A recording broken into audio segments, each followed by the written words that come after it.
Imagine an afterlife so exacting that only the lightest hearts could cross. Not a number, not a tally, but a truth whispered in samples that the road was narrow and the gates opened only to those who lived in balance. Tonight, we're following that road, step by step, from the moment the body was prepared, through the prayers, the confessions, the weighing of the heart, all the way to the green fields of paradise. If you've walked with us before through Egypt's season and survival, tonight we go deeper still. Our most detailed look yet a judgment at the Duat. If you're here just to learn something new, you'll see how every daily choice, every kindness, every truth spoken was part of surviving this cosmic test. And if you've never been here before, don't worry. You don't need a map. Just follow a lantern through the gates, and the road will unfold.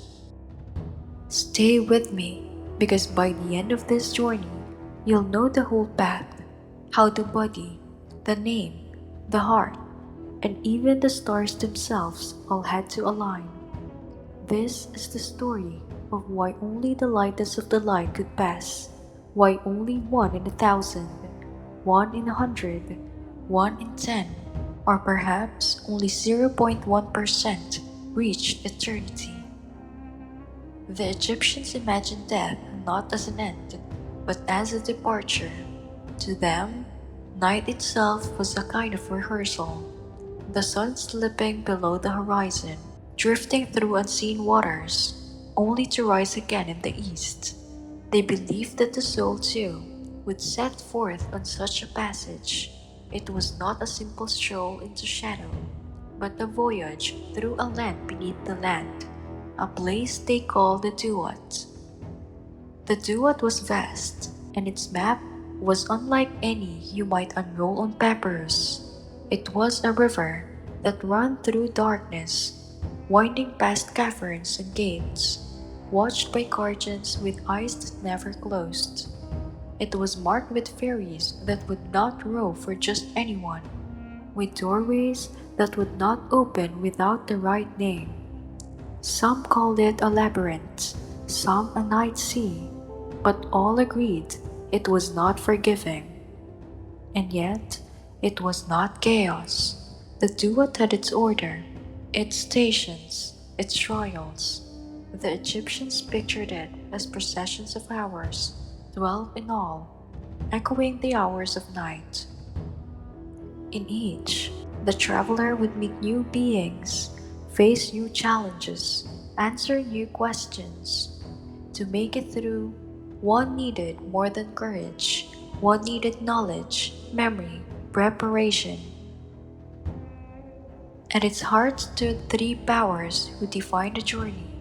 Osiris, the green-faced lord of the dead, who once was a king upon the earth, but now ruled the halls beyond it.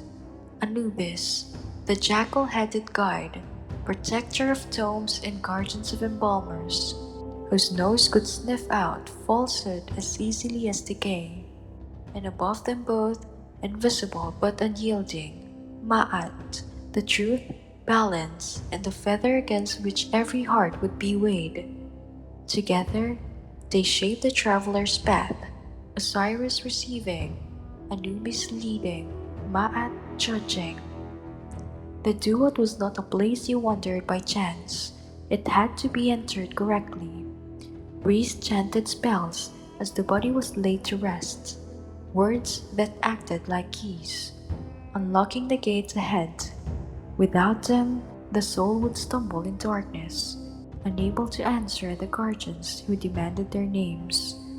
The Egyptians imagined whole companies of these beings, serpent-headed, lion-faced, winged or shadowy, each bearing the way until they heard the right word. This was not cruelty, it was order. Only the prepared could pass.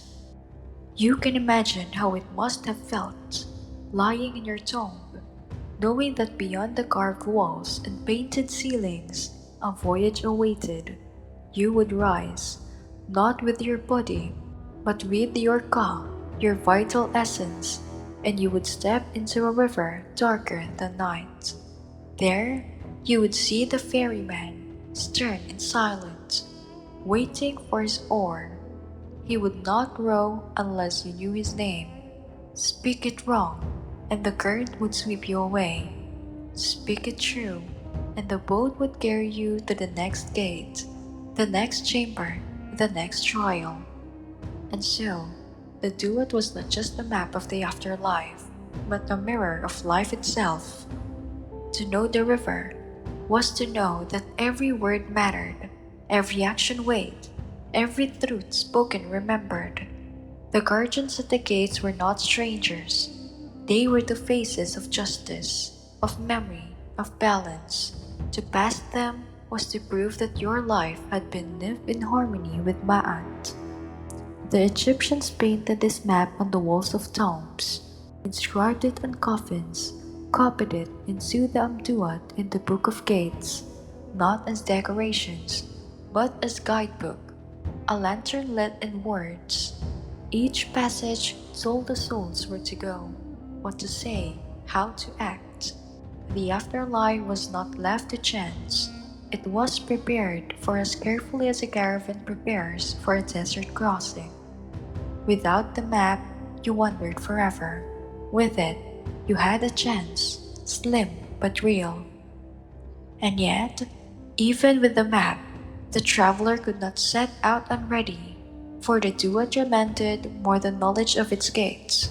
It demanded a body prepared, a vessel fit to carry the soul, wrapped and guarded and filled with the tools of the journey.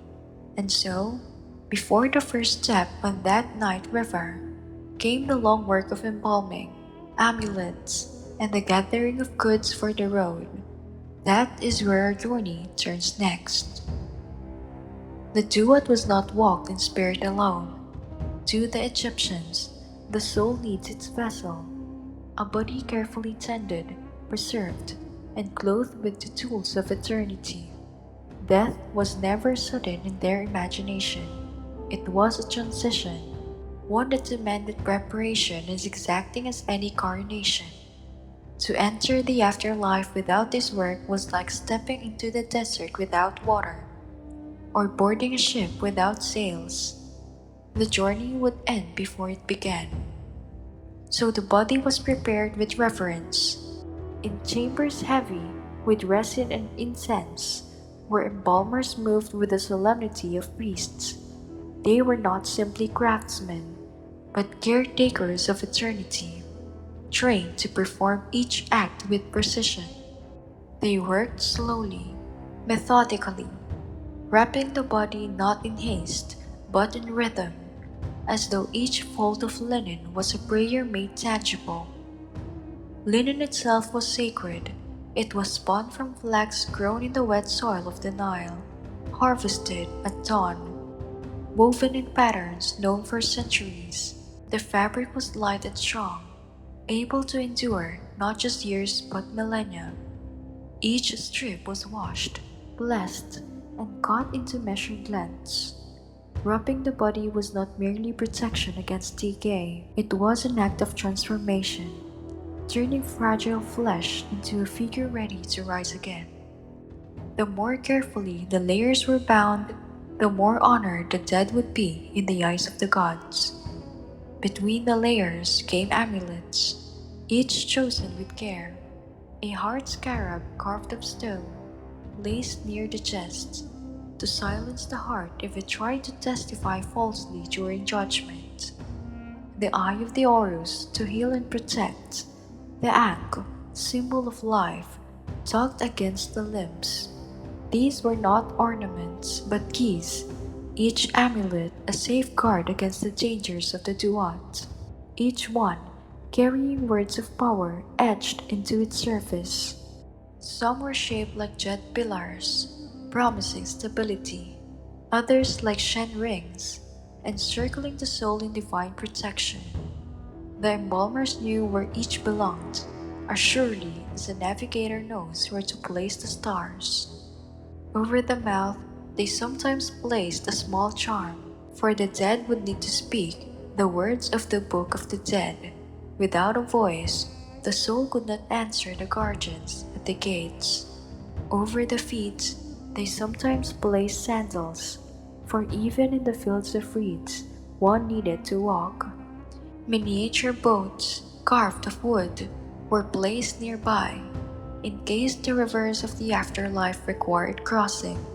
Shapty figurines, little servants of clay or stone, were arranged in boxes, ready to spring to life and work the fields in paradise so the soul might rest. And always, there were offerings of food and drink, loaves of bread, jars of beer, dates, onions, honey. For the journey was long, and the body, though silent, was still a vessel that required sustenance. These goods were not meant to rot in the tomb. They were transformed by ritual into eternal provision, food for the ka, the life force that lingered beyond the flesh. Families played their role too. Relatives stood by, mourning not as despair but as duty.